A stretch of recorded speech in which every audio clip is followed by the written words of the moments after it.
Hey, I'm Ryan McCaffrey with IGN. We're here at 343 Industries getting a behind-the-scenes tour of all 10 Halo 4 multiplayer maps.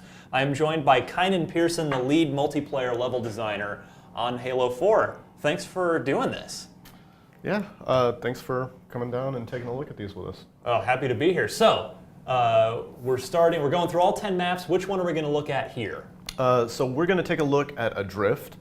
This is a small-scale competitive map. It's symmetrical in layout. Adrift is a mining vessel that was converted to support the war effort. So let's jump in. Let's do it. So you talked in one of our other videos about having sort of buckets of maps. You've got some big scale maps, maybe some team objective based things, some smaller scale. You mentioned this is a competitive map. So is this aimed at one-on-one, two-on-two, MLG type stuff?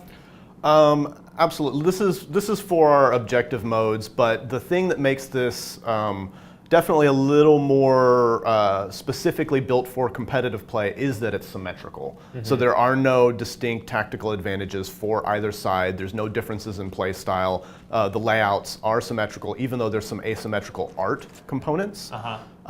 That being said, those don't interfere with the gameplay of the map. So this map, in particular, has a kind of a cylindrical layout. You have routes that go around the outer edge of the map. So as you can see, you've got these kind of hallways that interconnect into the central chamber.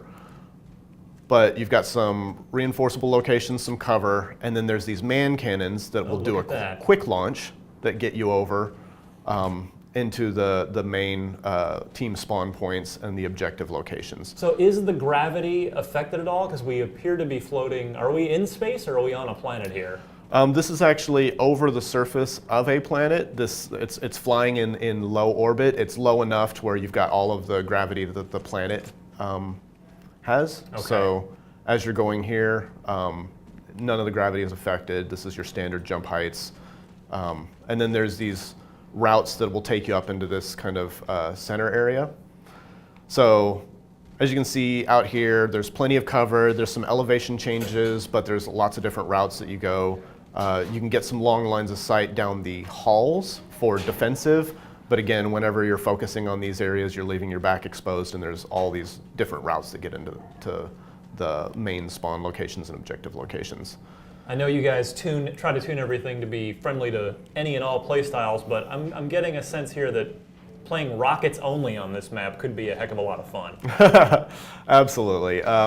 There's plenty of areas, like if you see that there's these upper deck routes, you can make skill jumps to get to these so that you can go back and forth. It's not a tough jump, but it's one of those things where in the heat of battle it can be, so you have to make a commitment to get up towards those. But The great thing is that there's corners that you can deal with where you get splash damage, you can ricochet grenades into areas where people are camping out and hiding. Everything's kind of measured in terms of being able to do, jumping and sprints. But then there's this lower area. So because you have the level tiers and whatnot, doing things like firing rockets down, it gives you plenty of time to kind of hit walls or hit the ground to get explosive damage. And now, did you take any inspiration from any earlier Halo levels for this? Because I guess it's sort of an archetypal design, a center area with some multi-tiered areas immediately surrounding it. Does this remind you of anything, or was it inspired by anything in particular?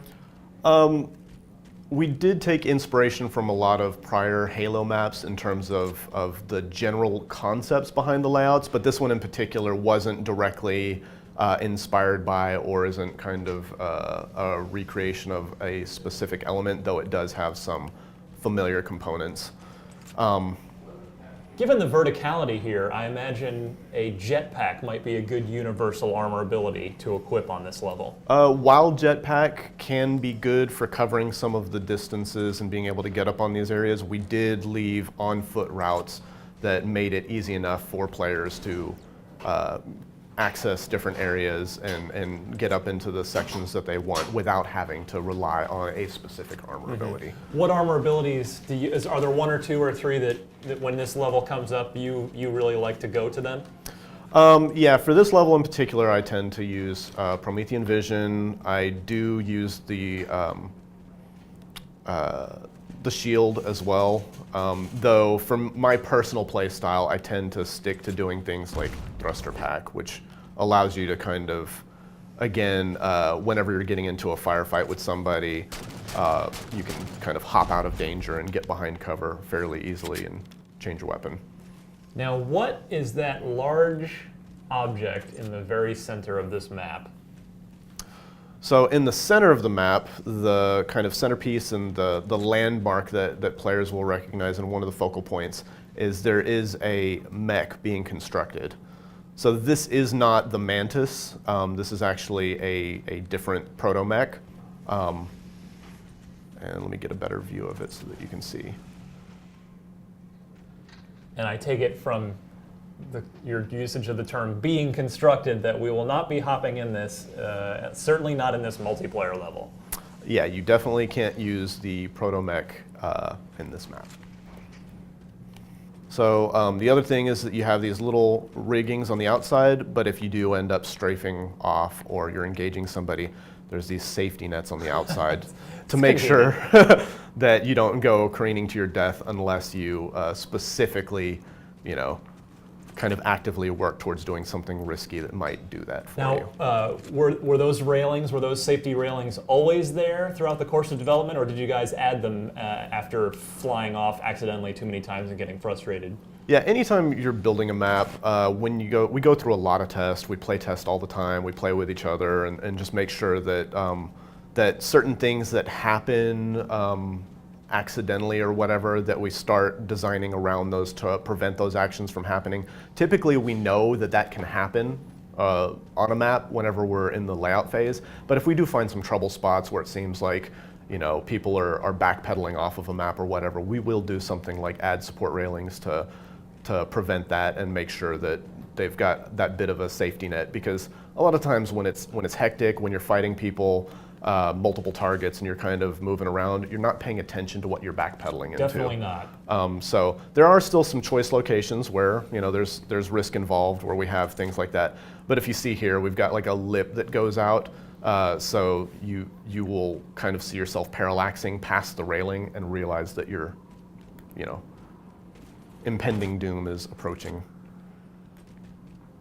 So yeah, there's some quick routes to get up, like these, which people tend to use at the immediate start whenever they spawn if they want to get into that center area quickly and be on the upper deck. But then again, everything kind of converges into the center where you have these routes that go down, and then you get a bunch of these engagements where you can kind of run in on people that are in those areas, or you can hop back into the halls. Now, if everything sort of converges to the center, of course, that's the design of the map. Where are the power weapons in this map, and what are they? So the initial ordnance can change depending on the modes. It depends on what you're playing and what the objective type is, but we do have the sword spawns here between the mech's legs. You get scatter shot and sticky detonator on the outer areas. Right now they're turned off for this kind of walkthrough, but out here you'll get an opportunity to pick up the scatter shot, sticky det. And then we do have needler and sniper. Sometimes you'll get sniper rifle out here. Did you just say sticky detonators? Yeah, the sticky detonator. Can you talk a little bit about that? I don't believe a lot of us might be familiar with that. So the sticky detonator is a new weapon.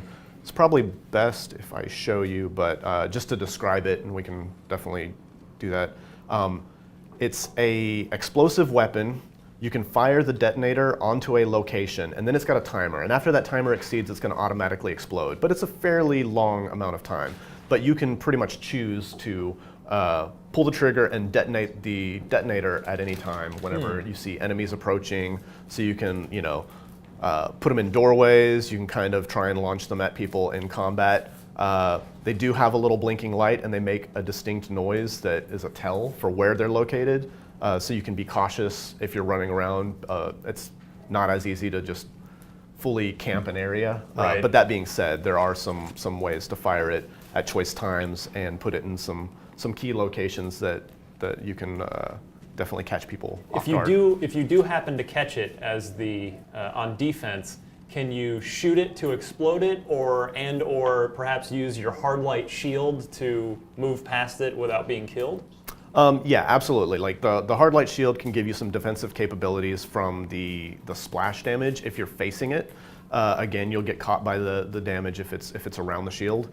But yeah, like going back to what you were originally saying, you can shoot it as well to detonate it early.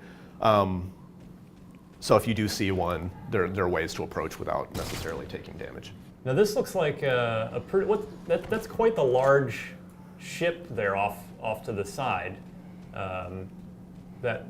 Is there any narrative context for that? I see the UNSC logo on the side there. Yeah, so it was a mining vessel at one point in time, and they recommissioned it to use it for the war effort. So while it wasn't originally built for the purposes of war, during battle you kind of have to take what you get. So they took this and basically reinforced it and made it function for their military purposes. Right, so that is Adrift, a symmetrical, competitive-based map, multi-tier, with some verticality. Check it out. And for more on all 10 Halo 4 multiplayer maps, keep it tuned right here to IGN.